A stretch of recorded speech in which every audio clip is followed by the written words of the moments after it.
Bismillahirrahmanirrahim. Assalamualaikum warahmatullahi wabarakatuh. Innal hamdalillah nahmaduhu wa nasta'inuhu wa nastaghfiruh wa na'udzu billahi min shururi anfusina wa sayyiati a'malina. May yahdihillahu fala mudhillalah wa may yudlilhu fala hadiyalah. Asyhadu an la ilaha illallah wahdahu la syarikalah wa asyhadu anna Muhammadan abduhu wa rasuluh la nabiyya wa la rasula ba'dah. Rabbi shrah li sadri wa yassir li amri wahlul 'uqdatam min lisani yafqahu qawli wa ba'du. Fa ya ayyuhal khadirun usikum wa iyaya nafsi bitaqwallahi faqad fazal muttaqun. Kama qala Allah ta'ala ya ayyuhalladzina amanu taqullaha haqqa tuqatih wa la tamutunna illa wa antum muslimun wa ba'du. Alhamdulillah, bersyukur kita kepada Allah Subhanahu wa taala di kesempatan pagi hari ini menjelang duha kita masih diberi kesempurnaan nikmat iman, nikmat Islam, diberi sehat, diberi kuat, diberi sempat untuk bisa kembali bermajlis, bermuajahah, saling tawasau bil haq, tawasau bis sabr. Salawat dan salam tak lupa kita sanjungkan kepada Nabi Agung Muhammad sallallahu alaihi wasallam, para istri, keluarga, sahabat semuanya sampai kepada pengikut beliau hingga akhir zaman. Yang pertama akan kami sampaikan yaitu astaghfu minkum katsir, karena ada keterlambatan ya, kami harus menghormati tetangga tadi, ada yang meninggal dan persangkaan kami agak meleset. Karena seharusnya ketika sudah buka acara lalu disolati di musola, keinginan kami setelah sholat saya akan langsung ke sini. Qadarullah tidak disolati di musola tapi langsung dibawa ke makbaroh gitu ya. Jadi sampai di makbaroh agak ribet, nggak bisa. Ya minimal harus menunggu sebentar lah ya sampai selesai pemulasaraan dari jenazah tersebut ya. Intinya ini telat mergo aku, Pak. Ya di luar dari itu, alhamdulillah ya, kemarin kita sudah beberapa kali mengadakan pertemuan dan sampai kepada pembahasan wanita-wanita yang ada di dalam Al-Quran. Sudah kita sampaikan beberapa nama yang sorih atau ghairu sorih ya, yang jelas disebut di dalam Al-Quran atau yang hanya simbolis atau inisial-inisial yang terkait dengan nama-nama yang keterangannya berada di dalam keterangan Nabi Sallallahu Alaihi Wasallam, dimasukkan semua nama-nama itu di dalam beberapa tafsir kalangan para ulama ya. Maka untuk mengingat kembali apa yang sudah kita sampaikan pada pertemuan yang telah lalu, bahwa di dalam Al-Quran ada penyebutan nama-nama wanita yang itu dijadikan oleh Allah SWT pastinya basiron wa nadhiron ya, kabar gembira juga peringatan bagi kita umat ya Nabi SAW, wabil khusus para wanita. Dan tidak mungkin ya terlepas dari unsur yang kita khususkan tadi, peran seorang pria, baik itu sebagai ayah, sebagai kakak, sebagai adik, atau sebagai suami. Maka dari itu penyebutan nama-nama wanita di dalam Al-Quran ini tidak bermaksud untuk merendahkan dalam tanda kutip. Bahkan Allah SWT menyebutkannya di dalam Al-Quran sebagai bentuk takriman wa ta'ziman lahun ya, untuk menghormati, mengagungkan posisi wanita yang pada masa jahiliyah sebelum diutusnya Nabi Sallallahu Alaihi Wasallam, wanita itu dianggap aib, dianggap sesuatu yang menjadi celah untuk bisa mendapatkan hinaan dan kehinaan.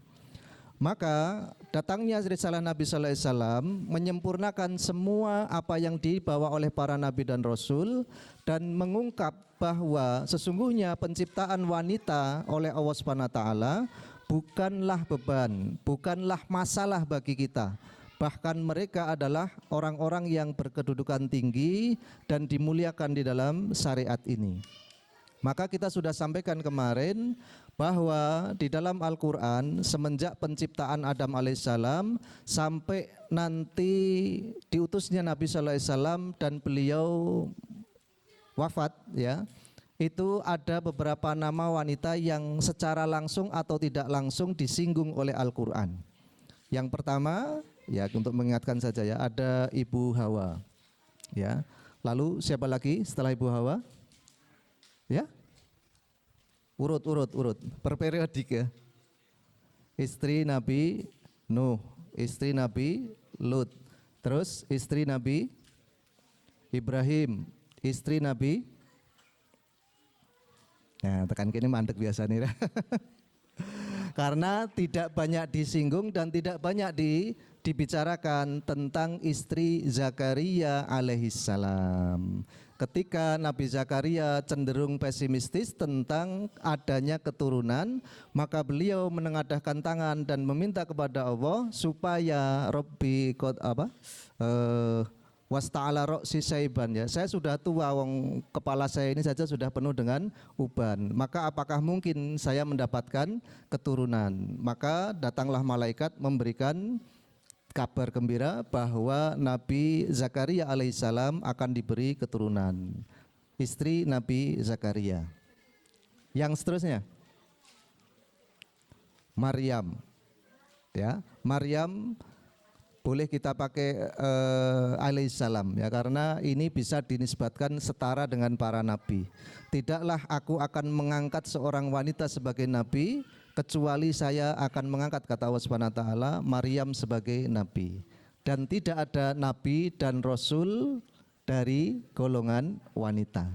Nah, maka ini penisbatan yang dipangkas dalam tanda kutip, disederhanakan karena memang Allah tidak mengangkat nabi dan rasul dari golongan wanita. Tapi kesungguhan dan juga keutamaan Ibunda Maryam itu luar biasa, sampai hanya beliau satu-satunya seorang wanita yang secara gamblang disebut di dalam Al-Quran dan juga dijadikan nama sebuah surat.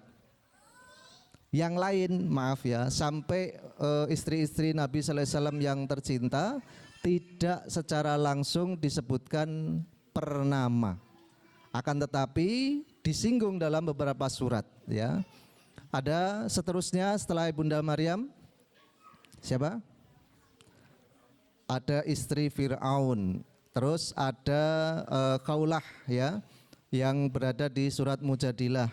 Lalu ada Ibunda Zainab, ada Ibunda Aisyah, ada Ibunda Hafsah yang termaktub dalam surat At-Tahrim ya. Lima tuharrimu ma'ahallallahu lak tabtagi mardota azwajik. Maka azwaj di sini disebutkan adalah inisial dari istri para nabi. Lalu yang fenomenal dan tak kalah pentingnya dan harus kita mengingat sebagai itibar dan pengajaran juga pembelajaran, siapa? Tidak termaktub malahan ini Pak ya. Ini yang fenomenal bukan dari istri Nabi, tapi semasa dengan Nabi sallallahu alaihi wasallam. Istri Abu Lahab. Wah ini ya, the troublemaker-nya ini ya, insya Allah. Kalau nggak ada ini nggak seru kan, nggak rame gitu ya. Maka ketika kita sudah mendefinisikan satu-satu nama di dalam Al-Quran secara detail tadi, kita bisa memilih sampai mengklasifikasikan bahwa di dalam alam semesta ini ada kira-kira kurang lebih tipikal wanita itu hanya dibagi menjadi 4 saja. Ada yang bisa menyebutkan atau sudah tahu atau bahkan sudah mampu menerangkan mungkin? Oh jujur temen. Yang rampung ya. Kalau sudah tahu alhamdulillah. Berarti di skip ya, dilewati. Ada 4 tipikal ya yang diklasifikasikan oleh Al-Quran mengenai wanita ini. Nah, nanti kita bisa melihat kita mempunyai wanita-wanita di sekeliling kita atau yang ibu-ibu itu sebagai wanita yang tipe apa. Begitu ya. Nah, yang pertama dari 4 itu adalah wanita yang dikategorikan dengan kepribadian yang kuat. Wanita yang dikategorikan dengan kepribadian yang kuat. Siapa sampelnya di dalam Al-Quran? Siapa? Yang ditempelkan dalam Al-Quran adalah istri Fir'aun, yaitu Asiyah binti Muhazim, ya. Asiyah binti Muhazim dikategorikan oleh beberapa ulama dan definisikan oleh para ulama sebagai wanita yang berkepribadian kuat karena beliau hidup di lingkungan yang sangat tidak kondusif tetapi masih saja mampu mempertahankan keimanannya, ya. Jadi konon, ya, Ibunda Asiyah itu beriman kepada Allah dan Nabi Musa serta Nabi Harun itu gara-gara melihat penyiksaan seorang hamba di dalam istana. Yang lebih detail lagi diceritakan bahwa yang disiksa tadi oleh Fir'aun itu adalah salah seorang istri dari bendahara di kerajaan Fir'aun. Istri tersebut, kalau nanti kita melihat di tayangan visual dulu, kalau kita masih kecil itu, ya, ada video yang klasik itu masih pakai kaset itu, ya, cerita tentang Siti Masitoh, ya. Ini bermula dari situ awalnya. Siti Masitoh itu menyisir rambut anak Fir'aun. Ketika terjatuh, ya, dia mengucapkan kalimat yang, ya, kalimat yang canggung, ya, tidak pernah didengar oleh orang pada zaman itu. Apa kalimatnya? Apa kalimatnya?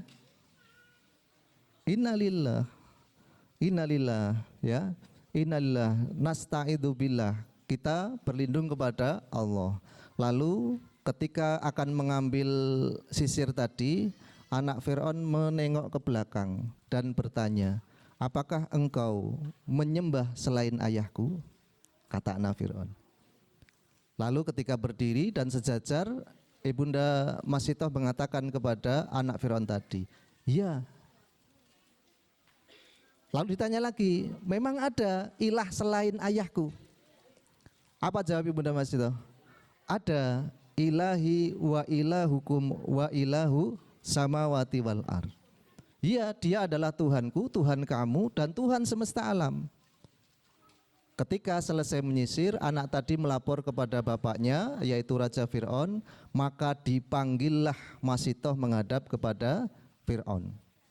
Ketika ditanya, apakah benar bahwa engkau menyembah sesembahan selain aku?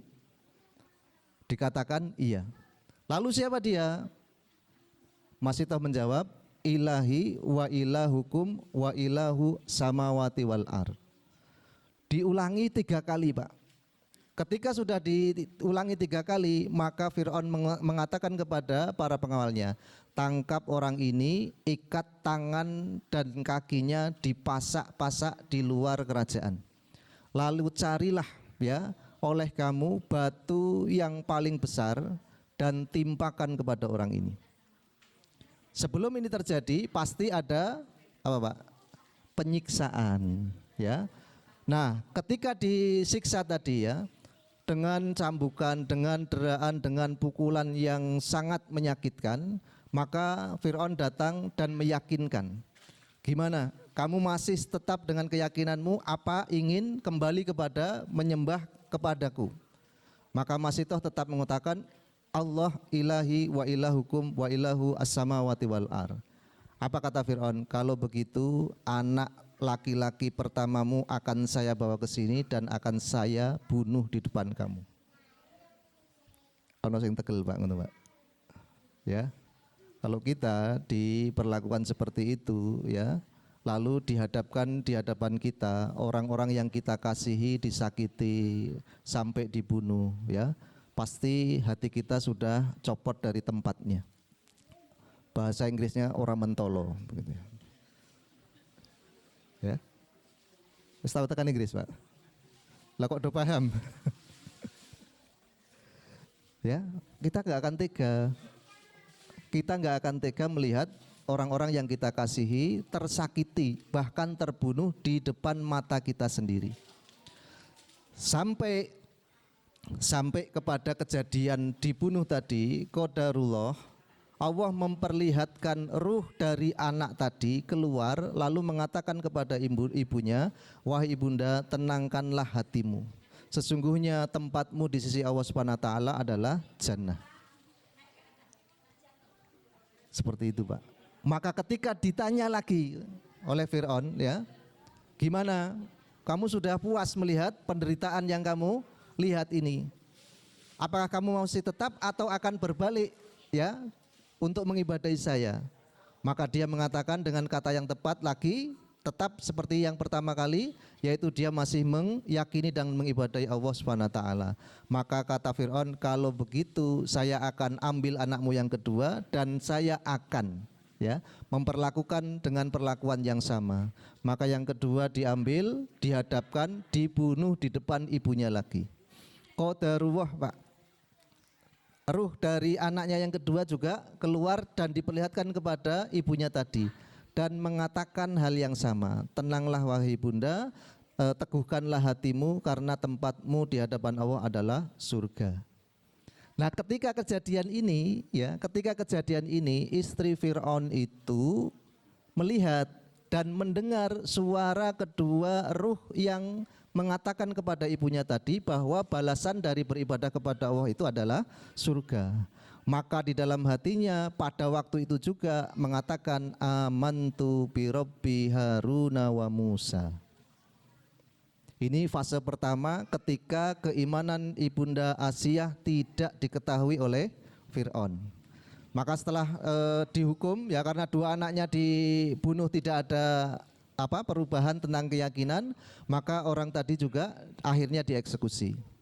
Berlalu suatu masa sampai ada dakwah jahar, ya, dakwah jahar dari Nabi Musa dan Harun, dan Fir'aun secara terang-terangan menantang, kalau begitu datanglah di waktu yang kita sepakati, di tempat yang luas yang bisa dilihat oleh semua orang. Kita bertanding kehebatan. Maka Fir'aun mengumpulkan para penyihir dan Nabi Musa dan Harun datang membawa fadilah dan maunah dari Allah Subhanahu wa taala. Maka ketika usai, ya, kejadian tersebut, ada orang yang datang dari Maidan, dari lapangan tadi, dan ditanya oleh Ibunda Asiyah, mau sing menang sopo? Mau sing menang sopo? Maka orang tadi mengatakan yang menjadi pemenang adalah Nabi Musa dan Harun. Maka Siti Asiyah tadi mengatakan, kalau begitu saya semakin yakin bahwa yang benar adalah Tuhannya Nabi Musa dan Nabi Harun. Ketika, ya, Ibunda Asiyah mengucapkan lafaz ini terdengar oleh Fir'aun. Pas ngomong padahal ora merapati banter, enggak begitu keras. Tapi Fir'aun secara tidak sengaja mendengar, lalu mendekat dan mengatakan, apa yang kamu katakan tadi? Apa yang kamu katakan tadi? Didesak sampai akhirnya mengakui bahwa dia beriman kepada Allah dan Nabi Musa dan Harun. Maka Fir'aun mengatakan kepada penjaganya, tangkap orang ini, ikat tangan dan kakinya di luar, cari batu yang terbesar, lalu timpakan kepadanya. Tapi sebentar, kalau dia mau kembali kepada penyembahan kepadaku, dia tetap istriku. Kata Fir'aun seperti itu. Ya, kata Fir'aun seperti itu. Maka diperlakukanlah sebagaimana perlakuan kepada seorang yang akan dieksekusi, ya. Tangan kanan kiri diikat dan dikaitkan dengan pasak yang agak jauh, demikian juga dengan kakinya. Maka para penjaga sudah menyiapkan batu besar yang akan dijadikan untuk beban supaya menindih Asiyah istri Fir'aun tadi. Ya, ketika kejadian itu terjadi, Ibunda Asiyah sudah berdoa kepada Allah Subhanahu wa taala, Rabbi, apa doanya? Rabbi ibni li indaka baitan fil jannah wa najjini min fir'aun wa amalihi wa najjini minal qaumid dzalimin, ya. Ya Allah, bangunkan sebuah bangunan di sisi Engkau, ya, di surga, ya, dan selamatkanlah aku dari Fir'aun dan amal-amalnya, dan juga selamatkanlah aku dari orang-orang yang berbuat dolim. Maka ketika selesai melantunkan doa ini, Ibunda Asiyah langsung diperlihatkan oleh Allah Subhanahu wa taala bisa melihat tempat tinggalnya di surga. Maka beliau pun tersenyum, dan Fir'aun pada waktu itu ada di depannya. Apa kata Fir'aun? Memang orang ini sudah gila, sudah jelas akan dieksekusi, malah dia tersenyum. Maka diambillah nyawa Ibunda Asiyah sebelum batu ditimpakan. Wa fi riwayatin ditusuk dari bawah sampai ke atas, Pak. Wa fi riwayatin. Tapi yang saya baca di Ibnu Katsir itu ditimpa batu besar. Ya kilahuma bisa diambil manfaatnya karena ini Israiliyat, kita hanya untuk iktibar saja, ibrotan lana saja. Nah, maka begitu dahsyatnya keimanan seorang Ibunda Asiyah ya, di tengah lingkungan yang luar biasa rusaknya, sehingga masih mempertahankan keimanannya dan mati dalam kondisi beriman. Ini ya, banyak dari kalangan wanita terutama masa kini yang maaf-maaf tidak semua dari mereka mendapatkan lingkungan suami, teman yang baik. Maka pelajaran yang bisa kita ambil, pertahankan iman kita, kokohkan hati kita, tetapkan sabat ya di dalam keimanan tadi sampai Allah menjemput nyawa kita. Terus pokoknya bojone angger bali ra usah digatekke. Bali kan biasanya nyanyi kan, Pak. Mabuk lagi gitu ya. Yang tidak kondusif tadi, ya. Ya sudah, kita tetap mendoakan suami mereka, ya, istrinya tetap mendoakan suaminya, tapi jangan pernah hilang keimanan, hilang keteguhan sampai frustasi lalu menempuh cara yang menjadikan iman di dalam dadanya keluar ketika dia mati. Ya, ini kejadian realita yang banyak kita dapati ya dari efek para laki-laki yang kurang bertanggung jawab. Maaf, maka saya katakan tadi ini kisah tentang wanita, tapi tidak ada apa Pak? Masih ada ya keterkaitannya dengan para laki-laki. Karena kalau wanitanya yang soleh itu biasanya ujiannya laki-lakinya yang nggak soleh itu ya. Ya, kalau laki-lakinya soleh biasanya ujiannya juga istrinya yang kurang soleh. Nah kalau ada dalam keluarga kok laki soleh, istrinya soleh, keluarganya semua soleh, nah itu alhamdulillah ya, itu surga dunia.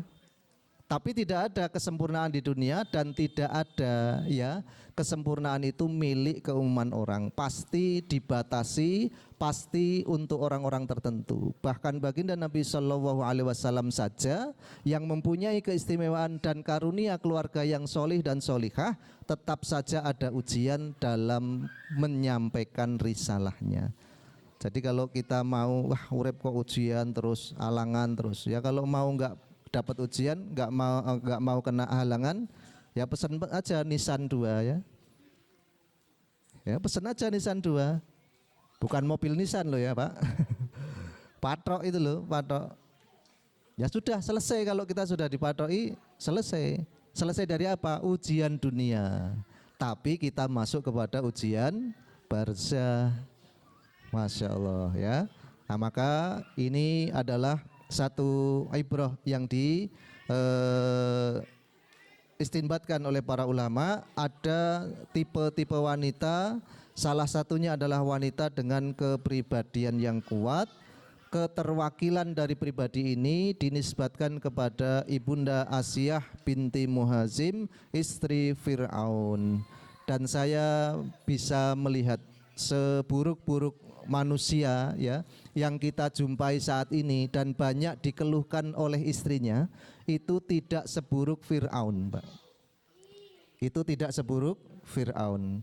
Maka kalaulah maaf ya ada yang diberi ujian dari suaminya yang kurang soleh, kurang bisa bertanggung jawab, bersabarlah. Karena ketika kita memutuskan untuk pisah dan itu tanpa pertimbangan yang matang, bisa jadi kita akan mendapatkan masalah lain setelah kita berpisah dengan suami kita. Nah, maka sabar ya, sabar. Kalau kita mampu ya prihatin, berdoa kepada Allah Subhanahu wa taala, insya Allah kita akan diberikan jalan keluar dan semua akan menjadi baik pada masanya di waktu yang dikehendaki oleh Allah Subhanahu wa taala, dan itu butuh kesabaran dan keyakinan ya. Saya sendiri pernah mengalami masa-masa di mana pokoknya apa ya Pak, gundah gitu ya, risau, gundah, lalu penuh dengan was-was gitu ya, karena ada salah satu dari keluarga kami yang maaf dipandang kurang baik. Angger ketemu orang itu ya, kayak saya ingin nanti kabari piye, wes nek atuh kok kali wis beneran malah ngono barang Pak. Itu kan nek dirungokke mak celeng gitu ya. Ya tapi tadi doa, ikhtiar ya, mencari selah dan juga solusi untuk bisa memperbaiki. Dan sudah saya ceritakan kepada antum sekalian, juga antum sekalian, bahwa tidak boleh kita pesimistis kepada Allah. Kalaupun kita tidak bisa melihat kebaikan orang tadi yang kita maksud di waktu kita hidup, insya Allah Allah akan memberikan kebaikan pada dia ketika kita sudah tidak ada. Jadi jangan pernah ya ketika menanam itu mempunyai niat lah kita was tak tandur aku rak ngunduh. Jangan pernah seperti itu. Kalau kita punya bibit dan berniat untuk menanam, sudah tanam saja. Nanti yang akan memanen kita orang lain atau keturunan kita, insyaallah alam, tidak ada masalah ya. Nah, kadang-kadang kan kita pertimbangannya seperti itu, tiwas tak kangeli, tiwas tak ragati, engko mbek aku rapi. Gitu ya. Ya sudah. Maka nuwun sewu tetap ya, dan jangan lupa doa dalam surat Al-Ahqaf ayat yang ke-15 ya. Wa aslih li fi dzurriyyati inni tubtu ilaika wa inni minal muslimin. Diawali dengan Rabbi auzi'ni tadi ya, Rabbi auzi'ni an askura ni'mataka allati an'amta alayya ila qaulihi wa aslih li fi dzurriyyati inni tubtu ilaika wa inni minal muslimin. Alhamdulillah Pak, berangsur-angsur membaik. Nah, tapi apakah sudah lepas dari ujian? Tidak. Karena memang dunia ini adalah ujian kita untuk menebus akhirat kita. Itu yang pertama. Tipikal wanita dengan kepribadian yang kuat ya. Kalau bisa dibahasakan hari ini apa Pak? Yang paling tepat dengan labelnya ini Pak. Ya, Wonder Woman gitu ya. Atau kalau dalam grup itu saya pernah baca mak-mak strong Pak.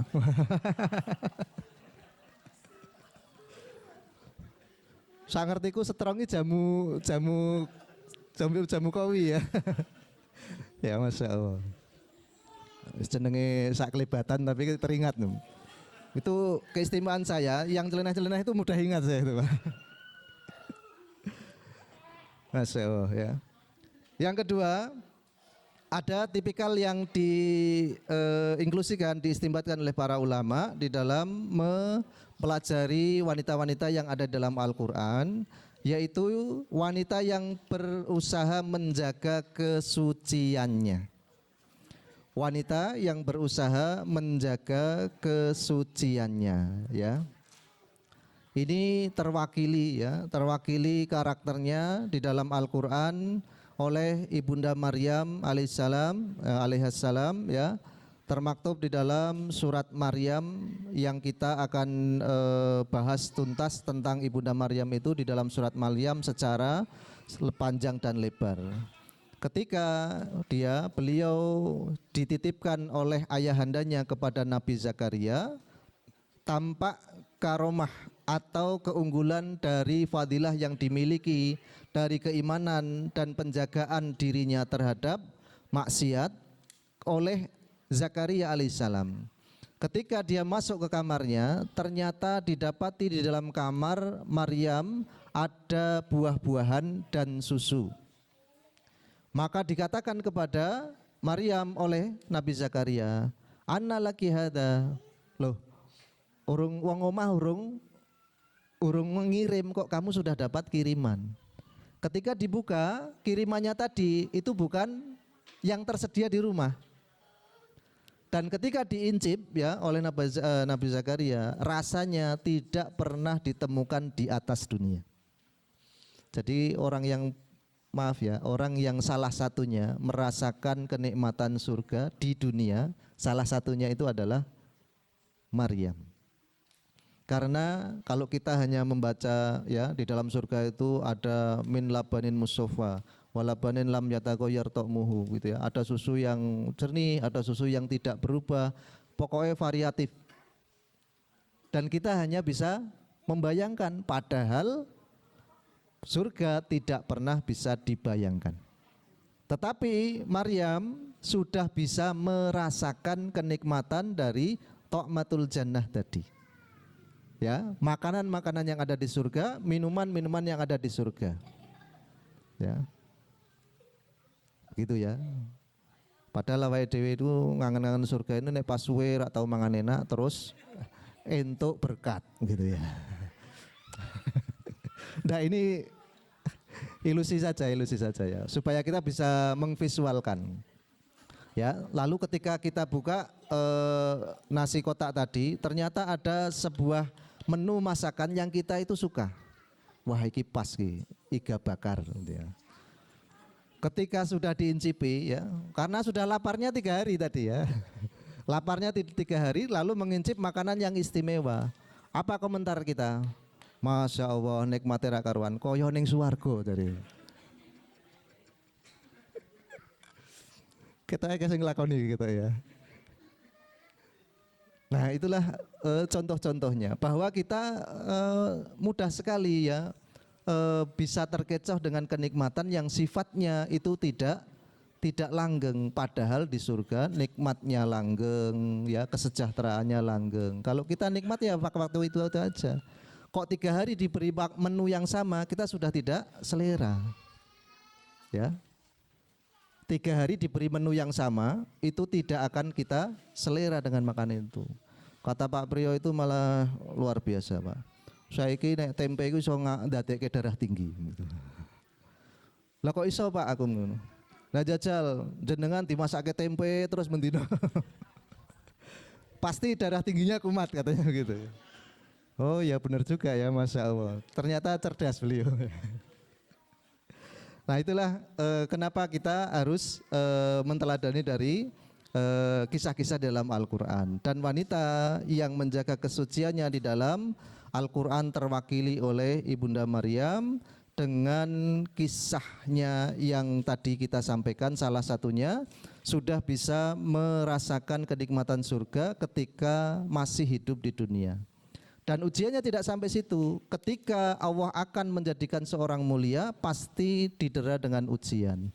Datanglah malaikat yang menyerupai manusia, lalu mendekat di bilik Maryam tadi. Maka Maryam mengatakan, menjauhlah dariku, in kunta taqiyya, kalau kamu orang yang takut kepada Allah. Maka malaikat mengatakan, ini Rasulur Rabbik, ya.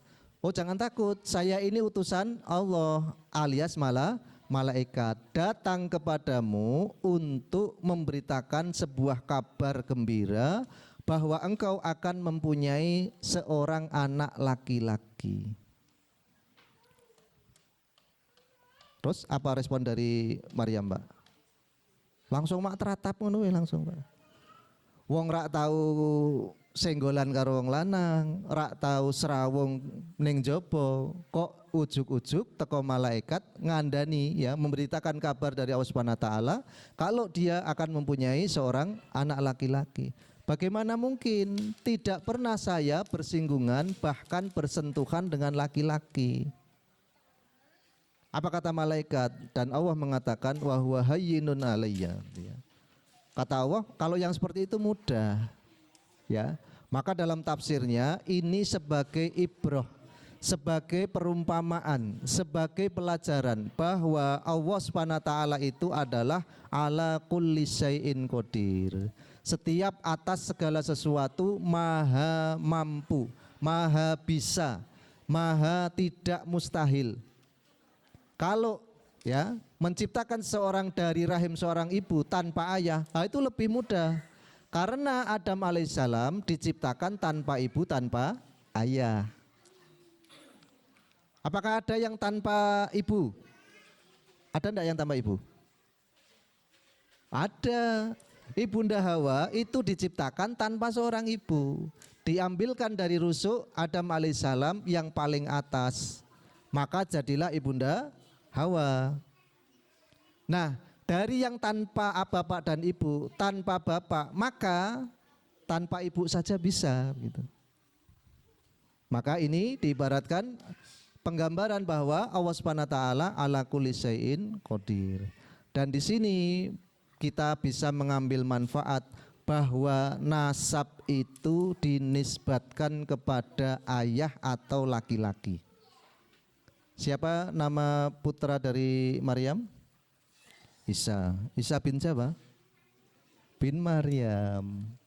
Ya, padahal di dalam syariat Islam sampai nanti di mahkamah Allah Subhanahu wa taala seseorang akan dipanggil menuju ke hadapan Allah Subhanahu wa taala dengan namanya dan nama ayahnya dan nama kakeknya. Jadi awake dhewe minimal Pak, kita elengke ya, tak elengke. Nanti kalau kita nggak tahu nama mbah kita, disebut kita lingak-lingu Pak. Iya toh? Karena dua orang di atas kita nanti disebut. Si fulan bin fulan bin fulan. Lah nek mbahe rak ngerti, itu bisa lingak-lingu. Apa meneh mbahe karo pakne rak ngerti, Pak. Ini masalah ini ya. Ono wonge. Asyaallah ya. Ini masalah. Karena yang akan dipanggil oleh Allah seorang itu dari namanya, nama bapaknya dan nama kakeknya. Si fulan bin fulan bin fulan. Nah, ini pelajaran bahwa ketika ayah itu tidak ada, maka dinisbatkan kepada ibunya. Ya, ketika ayah itu tidak ada, maka dinisbatkan kepada ibunya. Tak kira saiki nek kasuse Isa bin Maryam niku kathah Pak nggih. Karena sudah merajalela ya anak-anak yang tidak mempunyai ayah. Itu nuwun sewu. Mereka salah satu ya yang kita kasihani dalam tanda kutip karena ketika dipanggil di hadapan Allah, mereka salah seorang yang akan menjadi bingung dengan panggilan tersebut.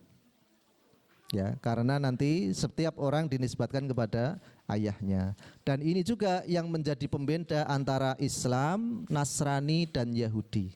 Nek Nasrani jelas karena dari Alkitab menisbatkan Tuhannya Yesus kepada ibu, maka seluruh kenasaban di Nasrani itu menggunakan jalur ibu, Pak.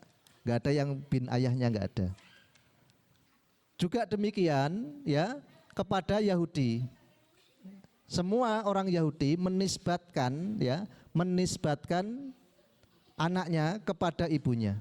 Dan ini terbantah di dalam Al-Quran, di dalam surat As-Saff ya. Ketika Nabi Musa memanggil kaumnya, apa yang dikatakan? Ya Bani Israel.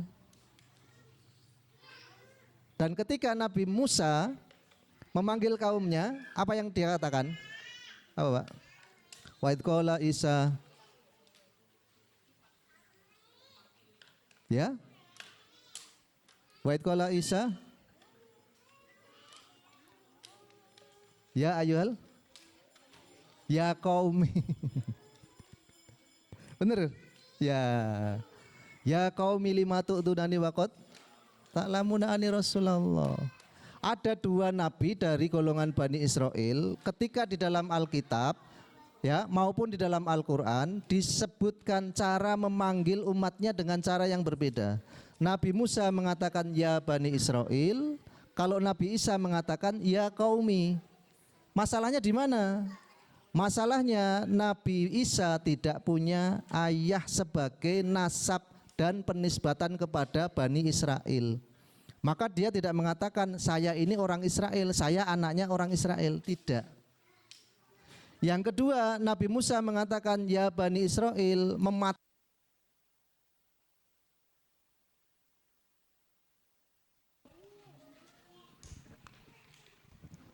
Ketika Nabi Musa mengatakan ya Bani Israel, itu juga mematahkan argumentasi orang Yahudi. Karena nasab itu dari jalur ayah. Kalau kita turut Pak, Nabi Musa ketika dikejar oleh Fir'aun, Melayu, Terus mandeke endi? Wah, itu kalau ketika di dalam perjalanan terakhir dakwah, ketika membunuh dan dikejar oleh pasukan Fir'aun, ya, lari keluar Mesir itu berhenti di kota apa namanya? Nah, ini ya perlu belajar sirah, nggih. Wong sing belajar mendina wae lali kok gitu ya. Maka kita harus belajar. Ketika Nabi Musa melarikan diri dari Mesir karena kejaran kaumnya Al-Qibtiyah, karena salah satu dari mereka terbunuh dikarenakan pukulannya, maka dia lari dan berhenti di Madian.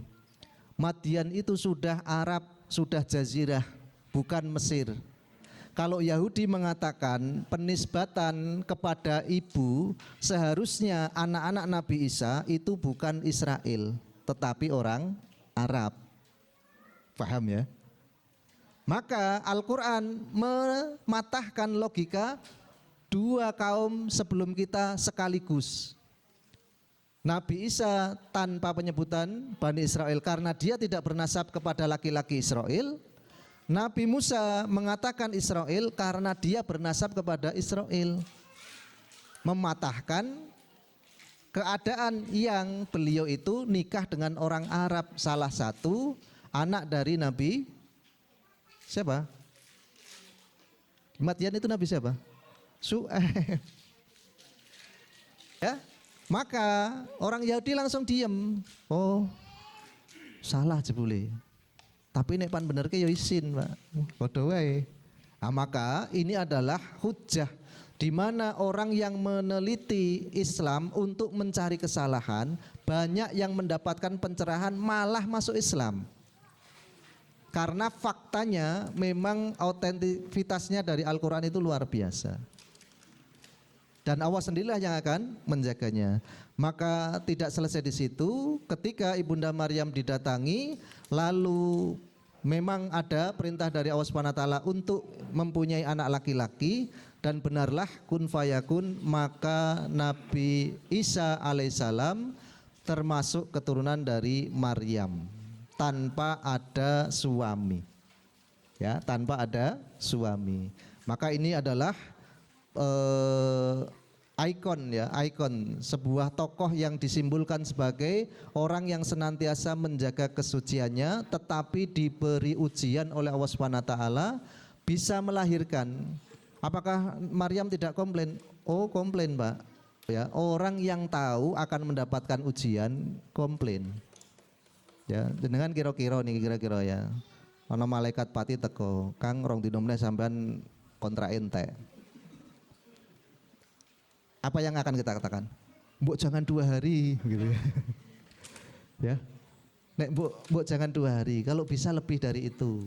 Kalau setahun saya mau membayar lebih. Kalau bisa setahun saya mau membayar lebih. Dan ini Maryam dikatakan oleh malaikat kepadanya, kamu akan punya anak laki-laki. Itu kan beban mentalnya luar biasa. Sampai ketika bisa menyembunyikan kehamilannya karena Maryam memang jarang keluar ketika tidak ada kebutuhan mendesak, tapi dia tidak mampu menutupi kelahirannya. Apa ana wong bayek terus bisa nutup-nutupi, Pak? Tidak bisa. Karena ada bukti bayinya tadi.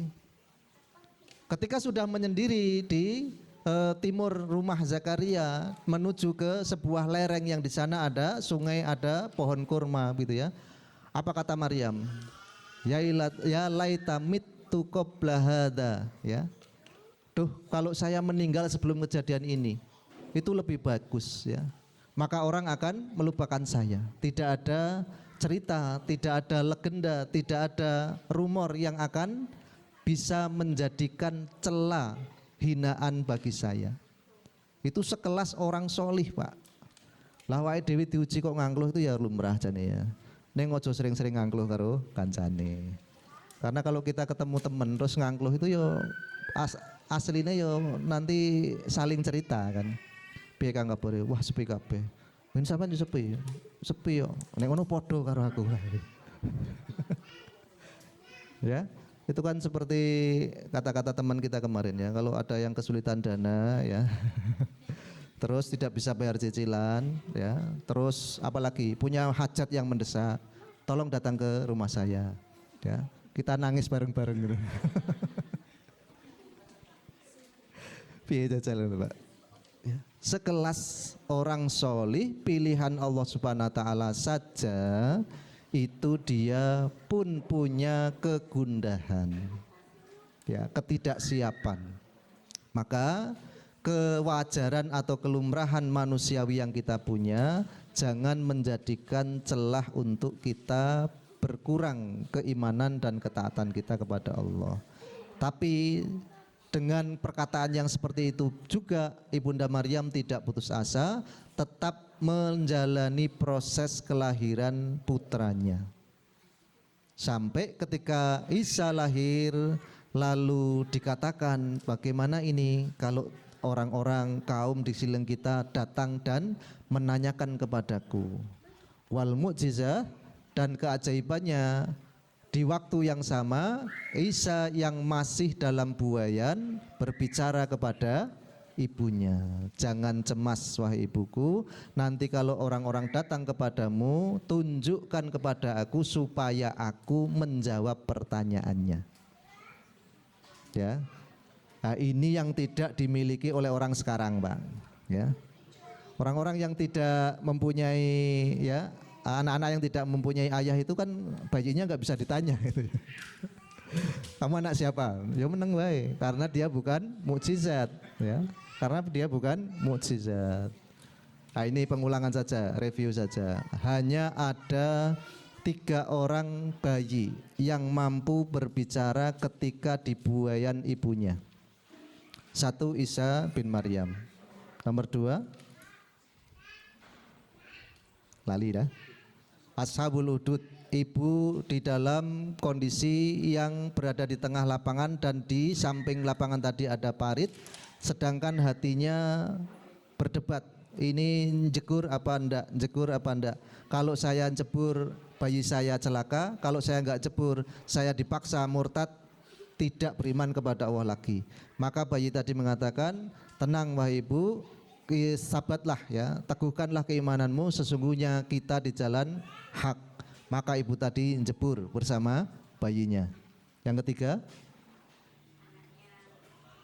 bayi dalam kisah Jurej, ya, Jurej kena sabda ibunya.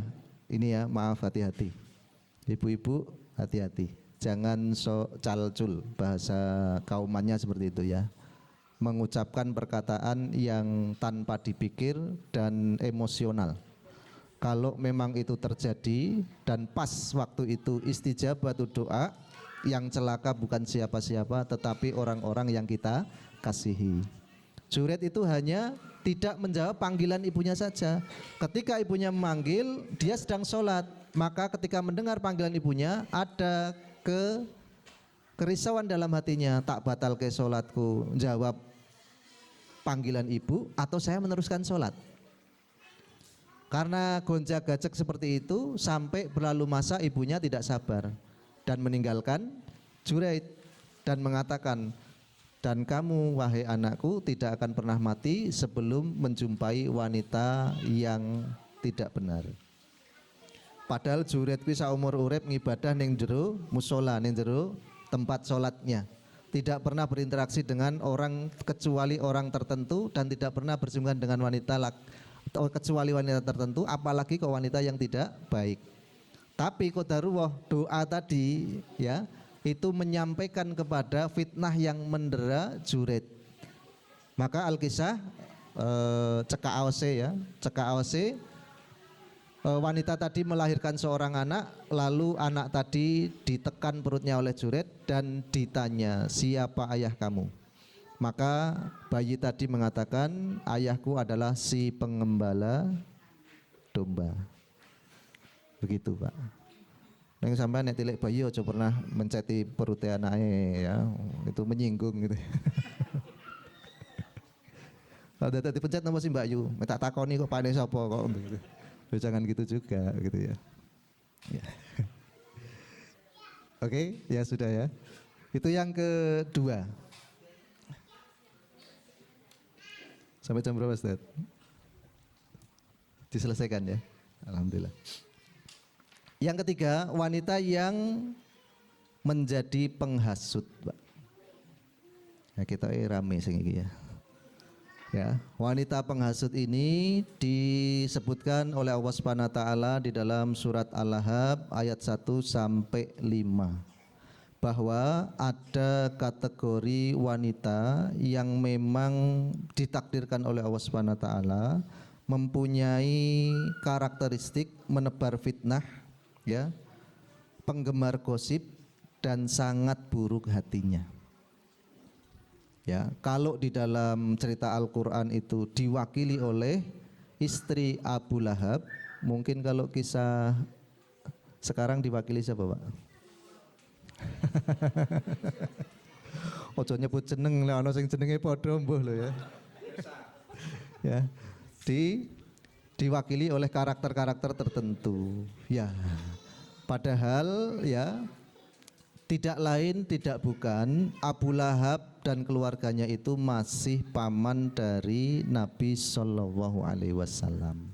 Ya, ketika Nabi menerima wahyu pertama kali dan diberikan beberapa wahyu kemudian sampai kepada wahyu di surat Al-Mudassir, Kum fa'angdir.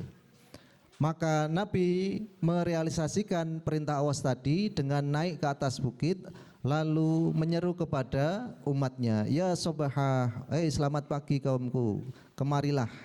Maka seluruh kaum datang mendekat kepada Nabi sallallahu alaihi wasallam. Lalu ketika itu kronologinya ya, Nabi itu sebelum kejadian ini adalah orang yang terkenal dengan julukan Al-Amin, sangat dipercaya. Maka beliau Nabi mengatakan, bagaimana pendapat kalian wahai kaum kalau saya katakan di balik bukit ini ada musuh yang mengintai kita yang akan menghancurkan kita di waktu pagi atau waktu sore? Maka semua sepakat mengatakan kami percaya. Kami percaya.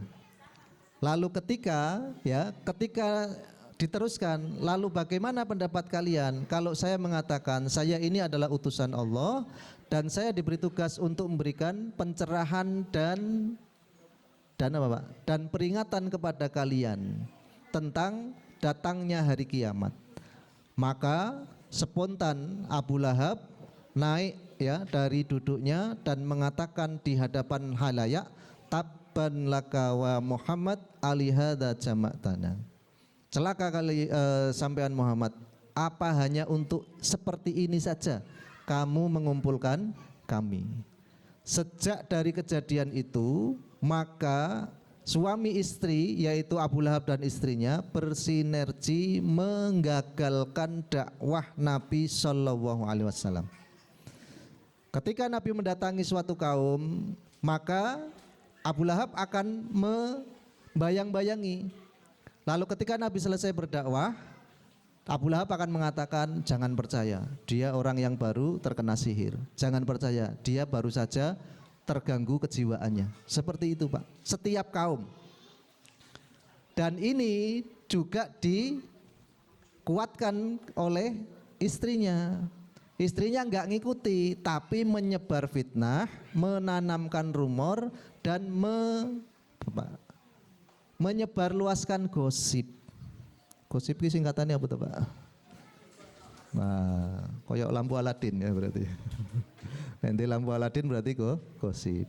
Sesuatu yang amazing, yang miracle, yang ajaib. Kenapa? Ketika digosok kita mampu menciptakan suasana sebagaimana suasana yang kita inginkan.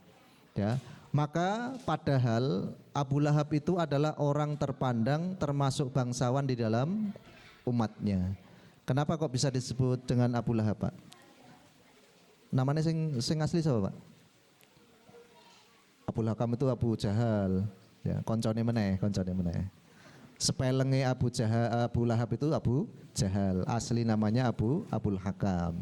Kalau Abu Lahab siapa namanya?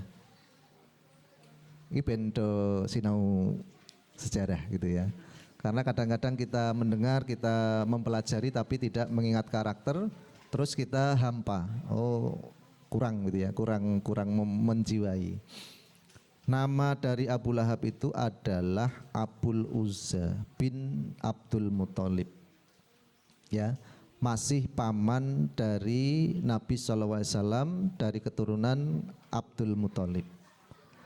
Maka kenapa disebut dengan Abu Lahab? Ada yang tahu kenapa disebut Abu Lahab? Sakjane wong iki bagus ra karuan, Pak. Ya, karena keturunan Abdul Muthalib itu secara fisik luar biasa. Abu Lahab itu kenapa disebut dengan Abu Lahab? Karena memang wajahnya memancarkan sinar. Kalau antum buka kamus, lahab itu bulat-bulat. Tahu bulat-bulat ya? Menyala-nyala gitu ya. Maka ketika Abu Lahab datang ke sebuah kaum, dia akan menjadi apa, Pak?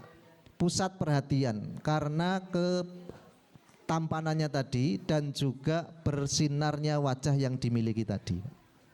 Maka dalam kisah tadi ya diceritakan bahwa kalau dulu Rasul pas berdakwah pertama kali itu dia datang ke suatu kaum, itu mesti ono wong sing ning burine. Wonge bagus. Ya, wonge bagus, sinarnya wajahnya berseri-seri seperti itu. Tapi mripate rada kero. Kero bahasa Indonesia ya, Pak? Juling ya.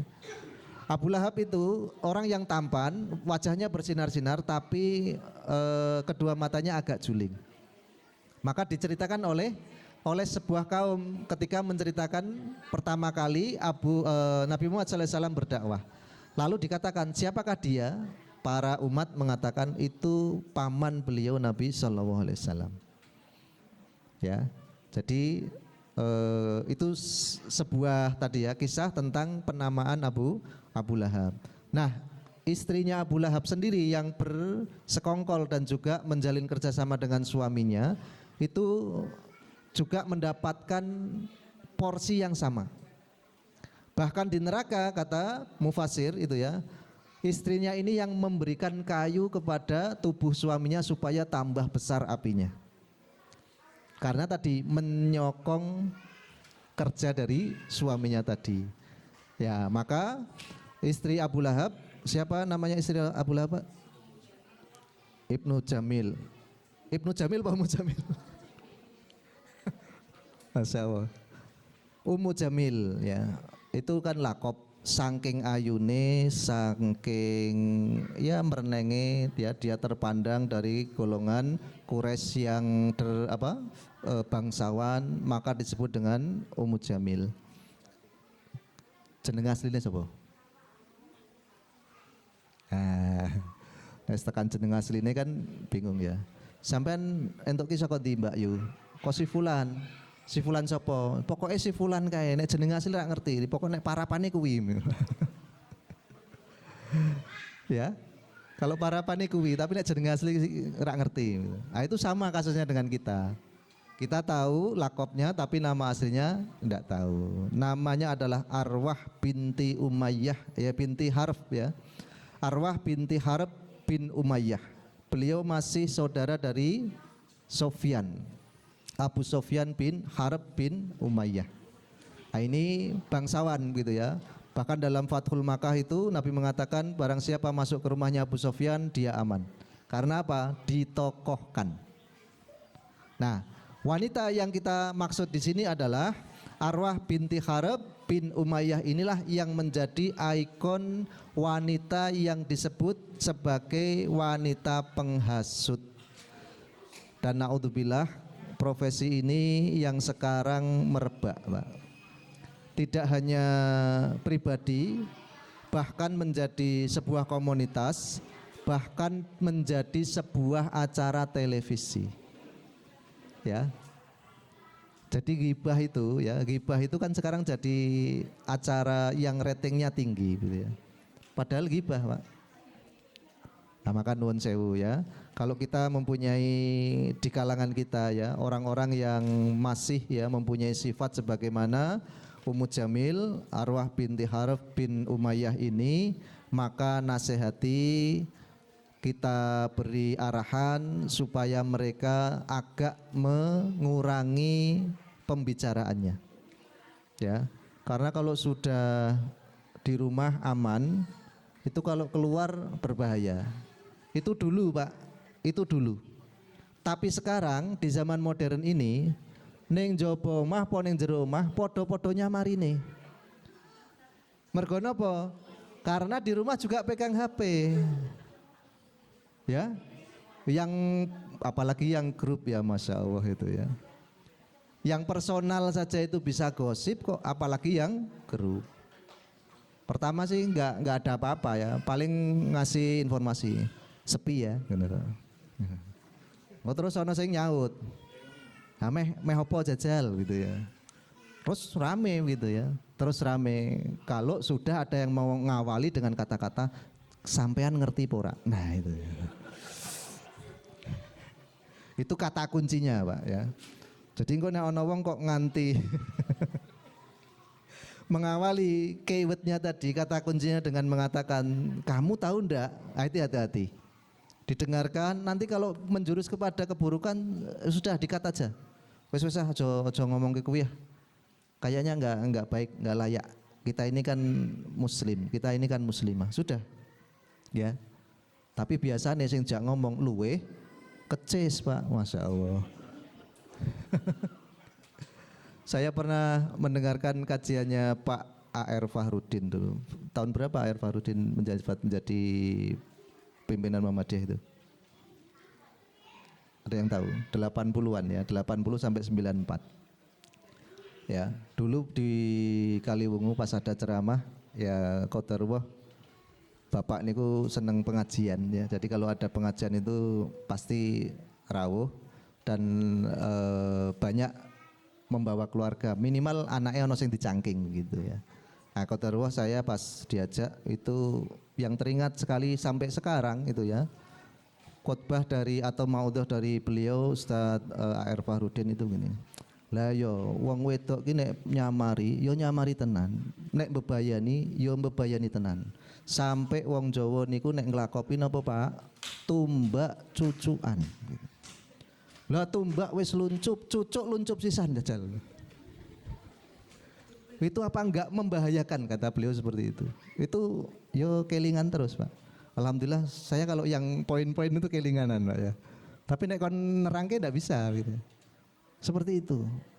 Itu maudhuh beliau di tahun-tahun dulu. Belum ada televisi merebak sampai seperti sekarang. Belum ada media yang merebak seperti sekarang. Itu sudah dikatakan oleh beliau bahayanya luar biasa.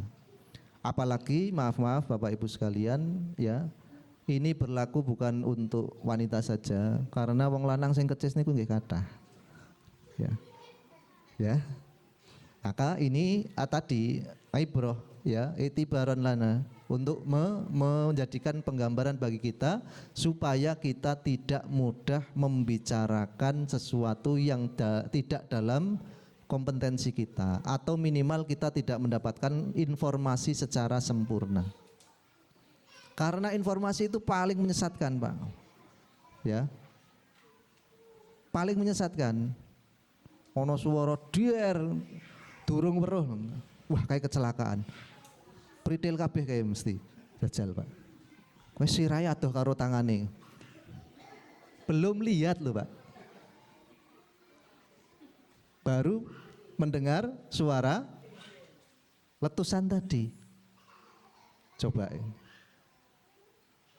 Apalagi ya orang-orang yang melihat tapi mempunyai kepentingan. Nah itu naudzubillah min dzalik ya.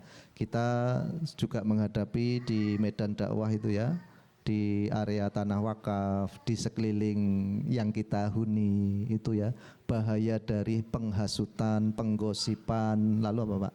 Perumoran dan penceritaan tidak baik itu luar biasa dahsyat imbasnya kepada orang yang dimaksud tadi. Kita enggak ngapa-ngapain, kita baik-baik saja.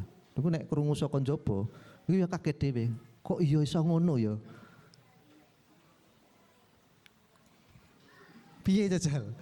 Enggak bisa mengungkapkan dengan kata-kata gitu loh. Kita yang di dalam baik-baik saja, kita yang bersinggungan, kita yang langsung berhadapan dengan orang-orang kita, enggak ada masalah, ya. Tapi dengar dari luar, kita itu bermasalah gitu loh. Dan luar biasa kabarnya. Dan ini Pak, ini dari A1 ya, dari mak saya. Itu ketika pulang dari Pasar Mangkang mau ke Kaliwungu, itu ada seorang yang menghibah kita dari mulai naik sampai turun di Kaliwungu Pak. Komplit jerit pakai telur 2. Wah, jajal. Bisa detail, bisa wah runtun sekali. Dan ternyata was paling kayo golongane katok cingkrang, jenggot-jenggot kayak. Apa ini namanya? Apa ini namanya? Informasi yang tidak valid.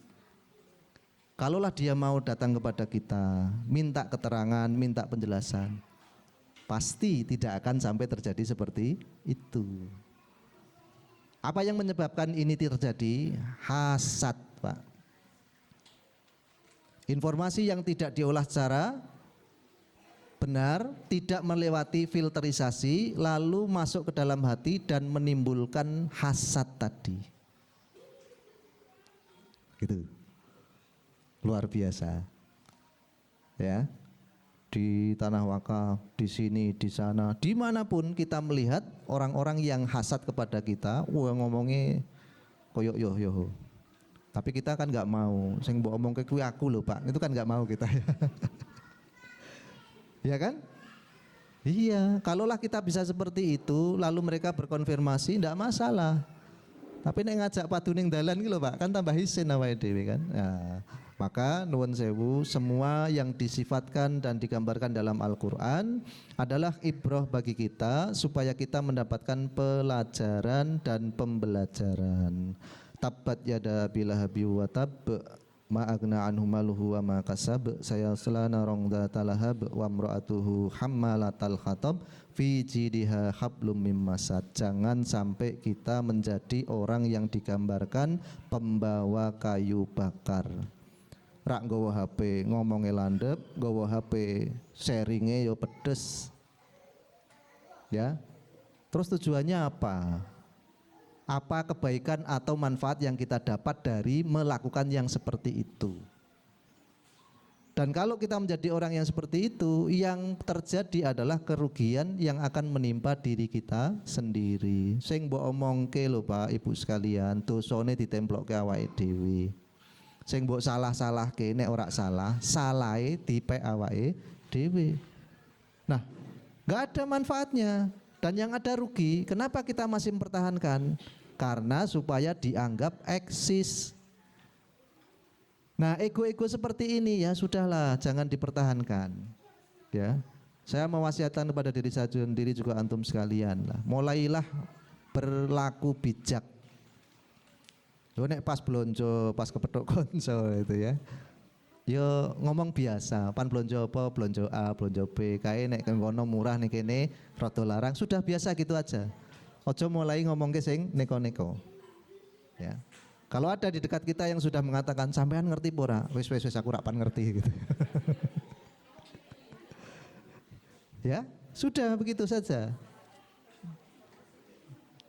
Ya, ini maka menjadi perhatian. Yang terakhir Bapak Ibu sekalian ya. Yang terakhir adalah yang keempat, dikatakan dalam penyimpulan ayat-ayat Al-Quran tentang wanita-wanita yang ada dalam Al-Quran, nominasinya adalah wanita penggoda. Ini memang sudah menjadi fitrah atau bawaan lahir. Seorang wanita itu memang mempunyai daya tarik. Dari Ustadz Manaf ya, hafidhahullah. Sampean kok weruh wong wedok kok ora ngetke, ngapusi. Pakai jilbab Ustaz, walaupun pakai jilbab. Nganggo cadar Ustaz, walaupun nganggo cadar. Wong wedok kuwi walaupun dijilbabi, dicadari, tumpuk papat, mesti nek lewat mbok ngetke. Ya, karena apa? Fitrahnya wanita itu memang punya daya tarik. Ya. Maka Nabi sampai mengatakan ya, ini perlu diucapkan apa enggak ini, tapi jangan tersinggung ya ibu-ibu ya. Wong wadon ku yo komburi setan kok ngarep setan. Ya. Maaf, konotasinya bukan buruk. Artinya apa? Artinya dilihat dari depan maupun belakang daya tariknya sama. Ya. Pak Kris ngayal, nek kok ngiringan Pak, yo podo gitu ya, podo.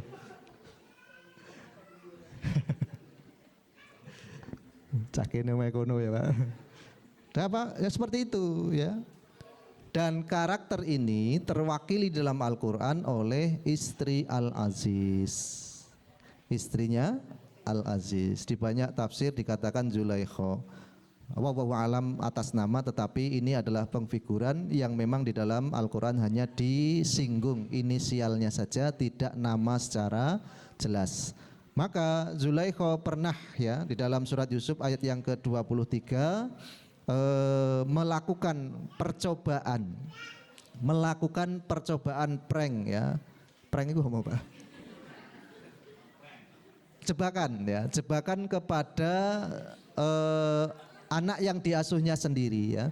Karena ketika Nabi Yusuf itu dibeli dari pasar budak ya dengan harga yang sederhana, dibawa ke rumah oleh Al-Aziz dan dikatakan kepada istrinya, berlaku baiklah kamu kepada anak ini, semoga dia akan bermanfaat. Maka tumbuh ya Yusuf alaihissalam, maka terlihatlah pesonanya di luar pesona laki-laki secara umum. Jadi karakteristik Nabi itu kita bisa meyakinkan kalau dia Nabi atau bukan. Salah satunya fisik yang sempurna dan wajah yang rupawan, Pak. Tidak bisa tidak itu salah satu ya. Nabi kok posturnya nggak ideal, itu bukan Nabi. Ya, nanti di Syarah Aqidatul Awam ya karangan Syekh Marzuki itu diterangkan detail bahwa salah satu ciri Nabi itu adalah berfisik sempurna dan berwajah rupawan. Ketika tumbuh kembang, biyen rada cilik rak nggalbo, rada gede ya wis nyelikuri tapi ijik bisa menepis gitu ya. Ketika dia perjaka dan sudah menunjukkan ya pamor dan juga ketampanannya, mulailah Zulaikha ini ada ketertarikan. Maka tidak mungkin Yusuf alaihissalam melakukan tadi ya tindakan-tindakan asusila, amoral. Maka dijebaklah Yusuf alaihissalam oleh tuannya sendiri yaitu istri Al-Aziz. Apa pranknya? Dia dimasukkan ke dalam rumah, warawadathu, terus sampai wagolatotil akbab ya, ditutup semua pintu, bukan satu pintu kamar saja Pak. Kalau antum bisa melihat rumah ini permisalannya ya, sob mlebu ning mburi suluk sob gitu umpamane ya. Nggih sendika Yusuf masuk, kunci pintu depan cekrek. Terus di sini juga dikunci semua. Anu tolong jikoke kae leboke kamar ya. Yusuf masuk ke kamar, kunci sisan Pak, cekrek.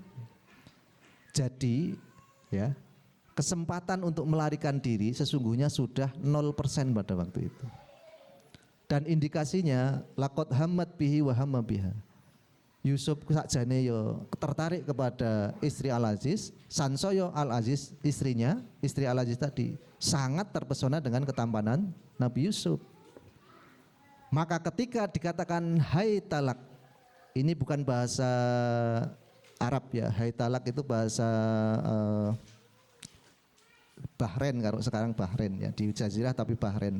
Karena kalau bahasa Arab haita itu jauh ya. Hayhata lima tu'adun, sungguh jauh apa yang engkau janjikan dalam surat apa itu? Al-Maidah. Ya, maka haita di sini ditafsirkan oleh ulama, haita adalah bahasa Bahrain yang artinya mendekatlah. Hai talak, hai kamu dekat ke sini. Ketika dikatakan oleh istri Al-Aziz tentang ajakan tadi, pintu sudah tertutup, semua terkunci ya, semua celah sudah tertutup. Apa kata Yusuf alaihissalam? Dia mengingatkan tentang suaminya. Loh, suami jenengan itu kan orang yang baik. Dia yang telah merawat saya, memelihara saya. Masa saya harus menodai kepercayaan, berkhianat kepada dia? Enggak mungkin dong. Jenenge wong keseser nggih. Doyak wae pokoke. Doyak sampai akhirnya tadi karena ada ketertarikan dari dua sisi, Ya hampir saja Yusuf terpeleset dalam kubangan kehinaan sampai datang burhan dari Allah Subhanahu wa taala, wakila teguran, wakila wajah ayahnya nampak di hadapannya. Maka sontak ya, ini akhafu, saya takut pada Allah, lalu dia lari. Ketika mau lari, jenenge wong seneng kok panti hindari. Ya digondeli, Pak, ya. Digondeli, kecekel klambi sebelah mburi. Karena kekuatan dan tenaga Nabi Yusuf, maka dia tetap bisa lepas, tetapi bajunya yang dipegang oleh istri Al-Aziz sobek. Dan ketika berusaha membuka pintu, ya, terbukalah pintunya, dan di depan pintu tersebut sudah berdiri suami Zulaikha, yaitu Al-Aziz. Maka terjadilah apa yang terjadi sampai Nabi Yusuf dimasukkan ke dalam penjara. Intinya apa, Pak? Dari Nabi Adam sampai nanti akhir kiamat, ya, tegak, wanita itu memang berpotensi menggoda. Maka di dalam kategori ini juga, kalau bahasa sekarang apa, Pak, kita ya? Apa, Pak Priyo? Sing mbok takokke mbiyen ki lho. Pelakor Masya Allah. Pak Priyo ini detail sekali. Tanyanya yang apa ya? Yang kekinian gitu ya. Lalu saya jawab, tapi ki rodok guyon lho, Bu. Jauh tersinggung ya, Bu ya. Jauh tersinggung ya. Kok yang menjadi korban Pak Priyo lagi. Beta pendapat antum tentang pelakor. Ya, saya katakan sakjane pelakor kuwi nek bojone wong nggih siji ora apa-apa, ora ono pelakor. Kecuali sudah 4, saya bilang gitu. Ya. Ibu sing lanang guyu-guyu kabeh Ibu. Ya. Nah, itu is joking aja. Artinya apa? Memang ada potensi tadi menggoda, merayu, lalu memikat, itu memang ada. Maka di dalam Islam ya, ketika potensi itu ada, disyariatkan sesuatu yang menutup celah terjadinya potensi tadi. Maka diperintahkan oleh Allah Subhanahu wa taala kepada lil mu'minati yudnina min jalabibihinna, supaya para wanita menutup kepala dan merendahkan jilbab-jilbab mereka. Nanti di kajian muasir, di kajian kontemporer itu banyak makalah-makalah dari liberal yang mendiskreditkan jilbab itu ya. Hati-hati. Jilbab wajib. Jilbab bukan budaya Arab, jilbab bukan apa, Pak? Bukan pakaian dari orang-orang tertentu. Tapi jilbab itu adalah syariat. Kalau jenengan sudah meyakini dengan syariat dan kebenaran al-Islam, maka harus meyakini kewajiban berjilbab. Walaupun kita tidak boleh memusuhi saudari-saudari kita yang belum berjilbab, karena mereka tetap muslimah, walaupun berdosa karena tidak memakai jilbab. Ya. Nah, potensi penggoda ini bukan hanya dari orang yang belum berjilbab saja, Pak. Maaf sekali. Sangat juga berpotensi dari saudari-saudari kita yang sudah berhijab.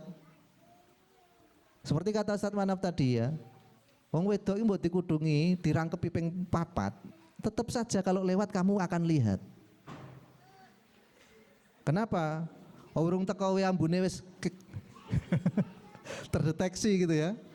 Makanya maaf ya bagi para wanita, tempatkan diri jenengan jangan sampai menjadi fitnah, karena sebaik-baik wanita adalah wanita solihah. Salah satu dari kesolihahan itu adalah terhindar dari fitnah.